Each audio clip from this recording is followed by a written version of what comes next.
Olá, tudo bem com você? Hoje é quinta-feira, 6 de março de 2014 e o Jornal Futuro está no ar. Não é de hoje que o mundo procura soluções para dar um basta à crise de mobilidade urbana das cidades. Em 2012, o nosso país atingiu a impressionante marca de 50 milhões de automóveis e quase 20 milhões de motos. O aumento no número de veículos automotores no Brasil foi 10 vezes maior do que o aumento da sua população. Só para ter uma ideia desse crescimento, em uma década, a população brasileira cresceu em 12%. Muito menor que o número de veículos motorizados, que foi de 138%. Esse crescimento é reflexo do modelo, que desde a década de 1950 definiu e ainda define a política de mobilidade no Brasil. O privilégio do sistema rodoviário em detrimento do uso de trens e metrôs. O resultado prático disso nós vemos todos os dias nos noticiários, nas nossas ruas e avenidas, ou seja, o trânsito cada vez mais lento, com muitas retenções. E no Jornal Futuro de hoje nós vamos ver como a cidade de Belo Horizonte tem buscado alternativas para tentar melhorar o trânsito. E esse é só um dos destaques do Jornal Futuro de hoje. Em ruas da capital mineira, o trânsito passa a funcionar em mão inglesa para melhorar o tráfego da cidade. Mas a mudança gera polêmica. São mudanças que realmente questionáveis. Sobretudo a mudança que estreita a Avenida Afonso Pena. A Avenida Afonso Pena é uma via de grande movimento, saturada. Estreitá-la é pior. Mobilidade urbana. No Vale do Paraíba, no interior de São Paulo, estudantes universitários montam um projeto de um bicicletário ecoeficiente. Ecológico porque hoje o que torna diferencial uma estrutura de outra são as tecnologias verdes, que no caso seria a captação de água e a captação de energia solar. E isso que torna o diferencial e o material que é utilizado na estrutura. Mariana, em Minas Gerais, busca se adequar à política nacional de resíduos sólidos. Se a gente conseguir ter uma coleta seletiva eficiente e retirar daqui todo o material reciclável, eu vou trazer para cá só o orgânico, eu vou ter muito menos material para compactar e, consequentemente, eu vou ter um aumento na vida útil das plataformas. Usar a casa como estúdio de gravação, fazer shows nas ruas e lançar músicas nas redes sociais são só algumas das alternativas encontradas pelos músicos independentes para chegar até o público sem ser pelo caminho das tradicionais gravadoras. Hoje, esse cenário tem se tornado um movimento cultural e os novos artistas criam estilos, sem rótulos, e conduzem a carreira por conta própria. Na primeira reportagem da série sobre música independente, conheça um pouco dos desafios enfrentados por dois músicos do Rio de Janeiro.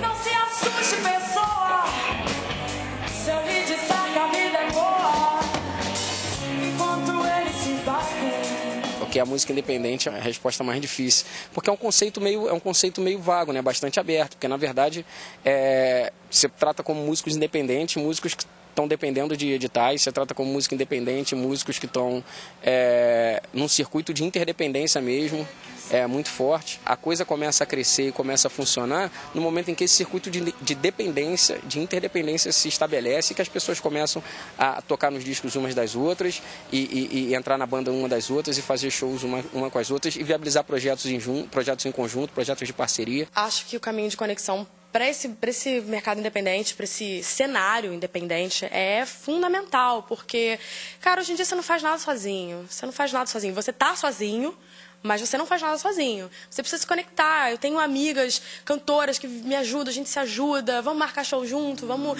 Aí uma indica um outro trabalho para outra, é assim que funciona. Entra pra ver como você deixou o lugar. A gente tem um momento específico no país, que é o momento em que as tecnologias estão chegando a muita gente, a internet está começando a deixar de ser uma coisa de classe média, a banda larga, as formas de gravação. Hoje em dia você consegue ter um computador e um microfone, mesmo que precário, você consegue, sabe?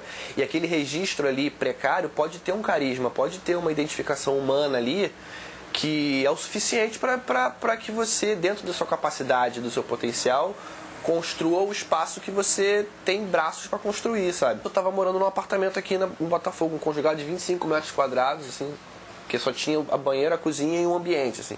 E tava com os equipamentos ali e comecei a gravar as músicas ali dentro. Aí as músicas foram se relacionando com a vida de cada um, a internet, né, cara?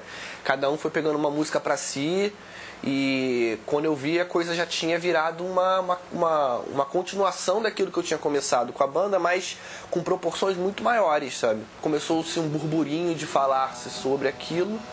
E aí eu consegui atravessar para o próximo momento, que era o momento de fazer shows e ter pessoas interessadas em ouvir e tal. Do lado da alegria toda, espero sentado o próximo ônibus. A confusão a caminhar. O que a gente teve ali nos anos 80, a gente teve uma geração que chegou negando um pouco tudo que tinha sido produzido anteriormente, a geração do Rock Brasil. E a geração dos anos 90, como Nação Zumbi, Planet Hemp, eles tinham aquela consciência do samba, tinham a consciência, no caso do Chico Sainz, do maracatu, mas a relação também com essa tradição da música brasileira que vinha, sei lá, desde Pixinguinha e passava pelo samba e vinha pelos festivais, geração dos festivais, eles eram descolados disso. Hoje, os artistas contemporâneos, eles têm uma profunda consciência dessa história toda, dessa história da música brasileira, se relacionam com isso sem reverência, sem uma reverência excessiva, eles se relacionam com isso de uma forma muito natural. Incorporam isso na musicalidade deles, ao mesmo tempo que eles estão interessados na música experimental de vanguarda que está sendo produzida hoje no mundo. Então, acho que tem muita coisa de qualidade que vem disso, dessa consciência, desse conhecimento da história da música brasileira e do desejo de não se curvar esse conhecimento, de não simplesmente repetir esse conhecimento. Antes de encontrar... As minhas influências, elas são muito diversas, muito diversas. Eu gosto muito de rock, isso está bem presente no meu trabalho. Eu gosto muito de bossa nova, eu gosto muito de blues. Eu gosto muito de movimentos, assim, eu gosto da Tropicália, me influencia muito. O movimento da bossa nova, as artes plásticas me influenciam demais, tanto que as cores, a pintura, a tinta, tá tudo muito presente no meu trabalho. Não existe nada mais precioso para o artista do que o público. Na verdade, esse sempre foi o meu foco, foi o público. Eu não fico pirando em outras coisas. Eu quero que as pessoas cantem, que as pessoas se emocionem, independente de qualquer outra coisa. Como esse sol no céu da boca me deixa rouca, louca pra dançar. E na reportagem de amanhã nós vamos conhecer projetos e iniciativas para que os músicos independentes consigam difundir os seus trabalhos no mercado. E daqui a pouquinho a gente fala sobre mobilidade urbana. Em Belo Horizonte, engenheiros de trânsito utilizam a mão inglesa em ruas da cidade para melhorar a fluência do tráfego.